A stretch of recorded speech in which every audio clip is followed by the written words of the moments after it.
एक व्यक्ती कल्पना करा. नाव श्री शिंदे. संपूर्ण आयुष्य त्यांनी मेहनतीत घालवलं.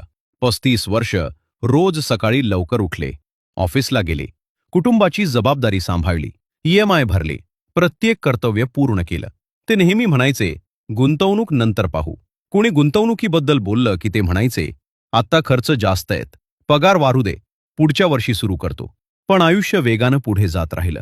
मुलं मोठी झाली, जबाबदाऱ्या वाढल्या, वर्ष शांतपणे निघून गेली.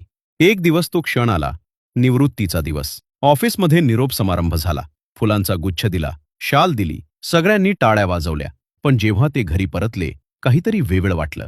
पुढच्या सकाळी उठल्यावर ऑफिस नव्हतं, नियमित उत्पन्न नव्हतं, फक्त शांतता होती. दिवस रिकामा वाटत होता. त्यांनी आर्थिक फाईल उघडली, बचत कमी होती, खर्च अजूनही मोठे होते, वैद्यकीय खर्च वाढत होते. पहिल्यांदाच आयुष्यात त्यांना भीती वाटली.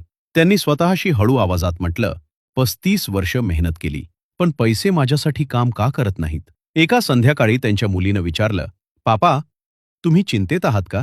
ते हसले आणि म्हणाले, नाही बाळा, सगळं ठीक आहे. पण मनात त्यांना सत्य माहिती होतं.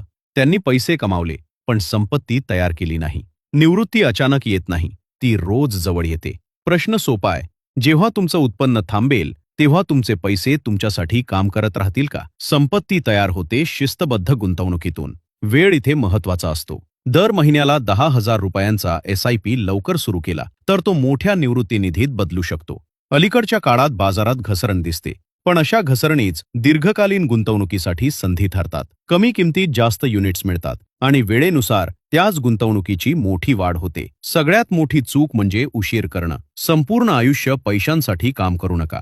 पैशांना तुमच्यासाठी काम करू द्या. आजच सुरुवात करा, कारण गुंतवणूक सुरू करण्यासाठी सर्वोत्तम वेळ काल होता. दुसरा सर्वोत्तम वेळ आज आहे. Wealth creation, guiding investments, creating लेगसीज.